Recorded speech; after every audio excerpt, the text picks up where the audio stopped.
guys, Multiclass Gamer here. Welcome back to more Banjo-Tooie. In the last episode, we took on the boss of Gloomy Galleon.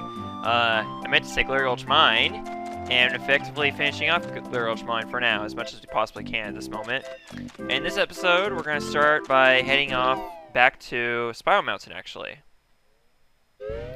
And we have actually two reasons to do so today. The first reason is back by Banjo's house.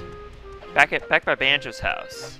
Remember at the very beginning of the game, where there was a boulder and we saw our fish talking to us from under the boulder? He said it was stuck under there since the barbecue, supposedly, which was 2 years ago. So he should be dead by now, long dead by now, but surprisingly he isn't. I mean, seriously, first of all, without being without water for that long, and also being crushed under a boulder. Jeez. That's so much better. Shouldn't you be in the water where it's safer? You're right. I'll probably dry up and die if I don't get back to the moat around the Spiral Mountain soon.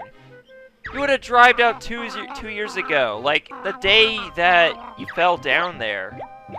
Well, I'd walk there myself, but we goldfish are a little disadvantaged in the leg department, if you know what I mean. Alright, fine.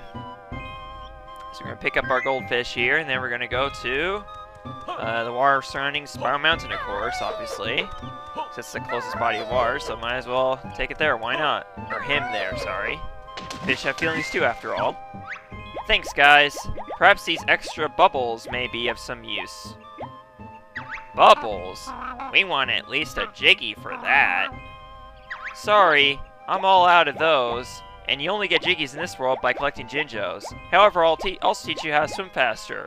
Simply press A and B to toggle together. Cheerio. Cheerio. So as you can see there, we now have extra air. Yeah, much more air than we did before. Not only that, but we also have a method of swimming faster. Watch this. Now, when we tap both A and B simultaneously, you now swim a lot faster. You know, because you use both the power of Banjo and Kazooie at the same time. So it makes you swim faster, which is very, very nice. So it's been very useful in Banjo-Kazooie, actually. Especially Click Clock World Wood when we had to, go under the ice water. It would have been very useful then. Like, holy crap, man. But anyways, that's not all we have to do here in Spiral Mountain. We also, as you guys know, as of completing Glary Gulch Mine, we have enough Cheato pages to get our very first Cheato. Or cheat. Yeah, Cheato cheat. So let's head on up to Gruntilla's lair and see what we got. See what cheat we're going to be learning first here. Alright, we got 7 Cheato pages here. Let's do this. Great! You've got enough pages for me to tell you a new secret cheat. About time. Spill the beans. Hand over my precious pages first. Will do. There you go. Much obliged. My first cheat is feathers. Got it?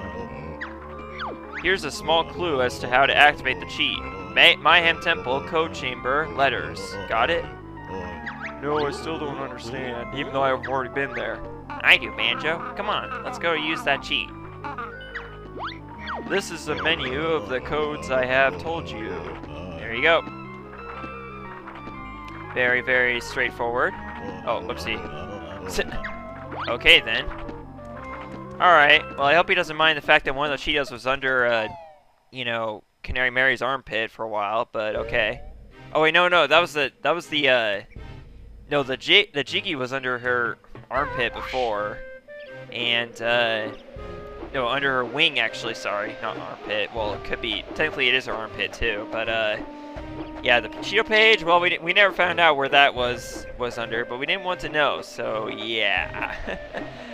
Okay, so, anyways, yeah, he can have fun with that, while we head on back to Isle of Hags, technically we're already there in the first place, but yeah, whatever.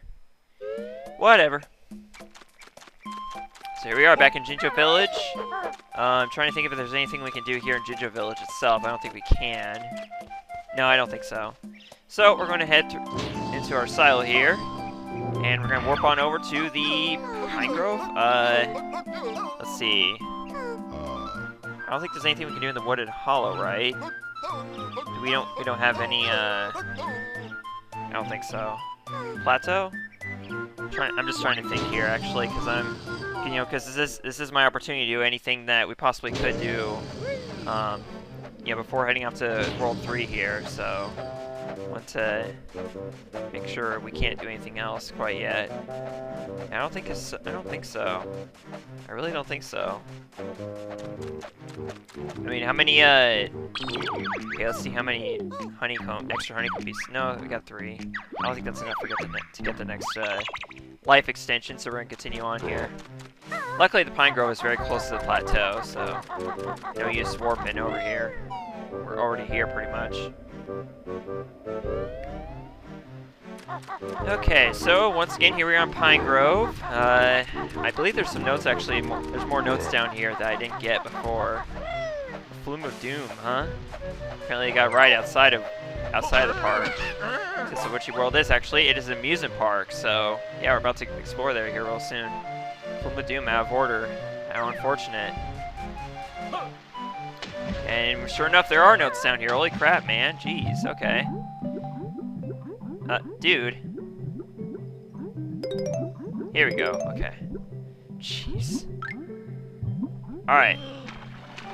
So now we're gonna head back up here, and I think we're ready to take on the next world, actually. So we're gonna do that now. So let's do it, folks. Let's head on into Witchy World. Wait. Let's see what these notes say here. These signs. Witchy World theme park is currently closed due to an appalling safety record. Once the authorities have been bribed, we will reopen. Thank you. Bribed? Are you serious? Oh my god. Anyone who rides all the quality attractions and survives is entitled to join the Witchy World fan club. Current club members only. Okay. The management accepts no responsibility for the thieving pickpockets that employs within Witchy World. Uh-oh. This does not sound very promising, but let's head on in anyways.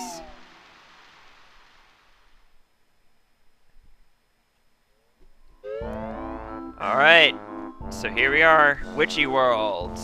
We got the first warp pad right here, and we have... Who is this? Hello there, little darlings. Have we met, lady?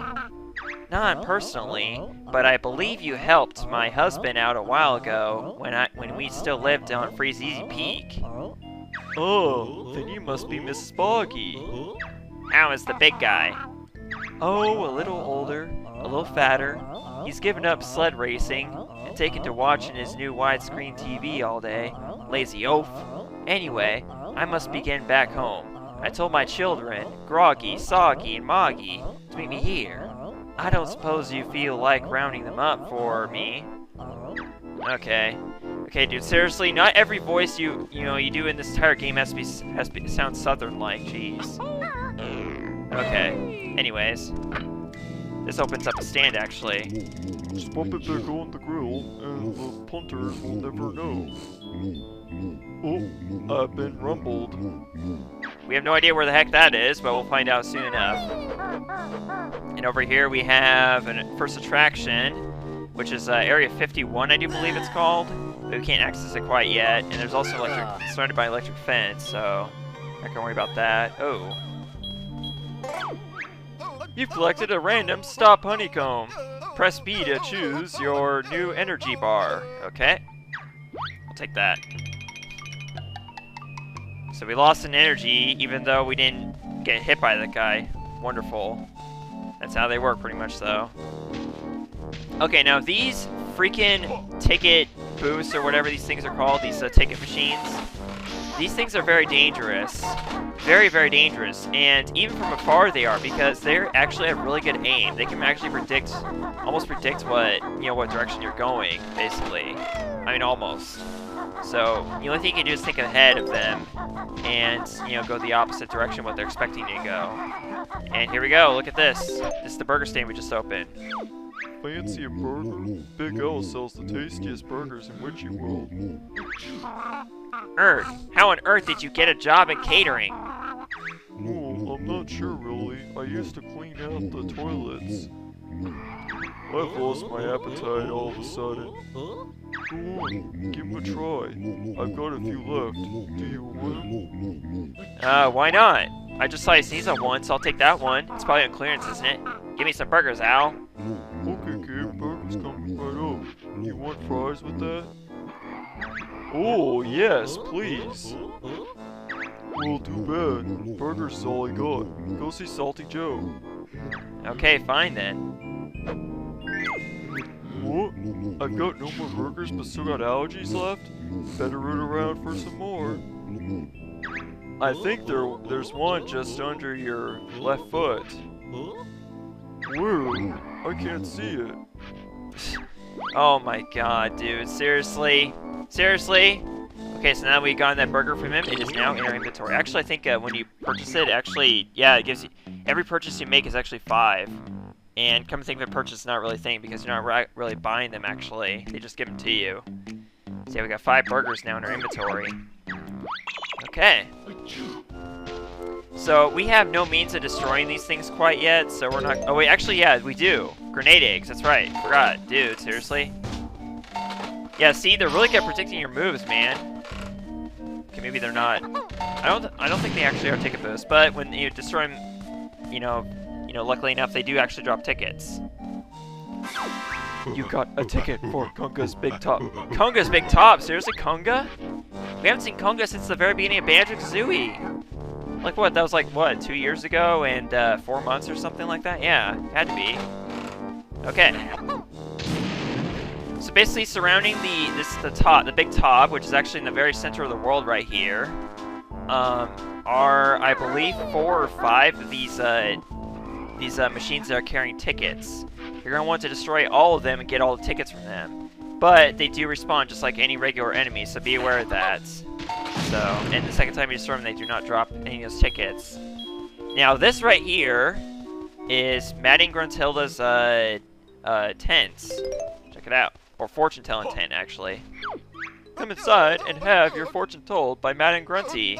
However, we are contentiously obligated to point out that you may not necessarily like what she decides. Now, one of 2 things will happen when you go in here. You'll either receive, health back, or she'll give you damage. Or, yeah, she'll take damage. So, you'll either get damage, or you'll also get help. But there's also a possibility of getting a cheat. There's actually a cheat you can get from this tent right here. But you have to get really lucky. I'll go in there just once just to show you what it's like. Ah, welcome. I will now choose your fate. You win a beating. I like this one. Yeah, so this will happen the majority of the time you go in there. You will take a hit. So it sucks, but sometimes. But if you want to get that cheat that this tent holds, you're gonna have to come back here eventually and just take the hits and just heal yourself in between the beatings, I guess.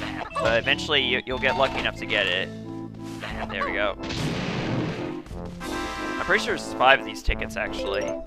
Okay, right here we have the Dive of Doom, which is part of the Inferno.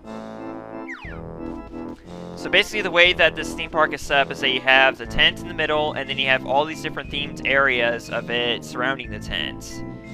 First we got the Inferno over here. We had Area 51, which was in the beginning of the world. There's a space-themed area. There's a Western-themed area, which is over here.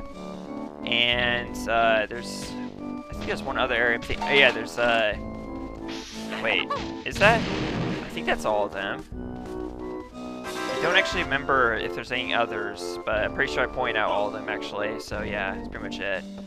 And the majority of the notes are out here around the tent as well.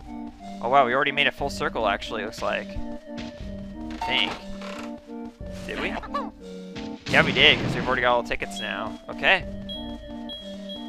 So that's that then.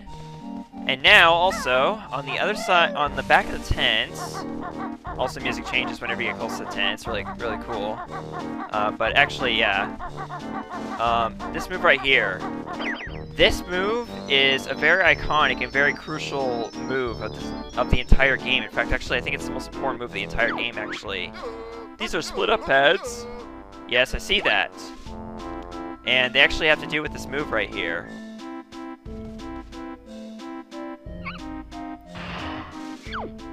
Separate skills are what you lack, so let's get Kazooie out of your backpack.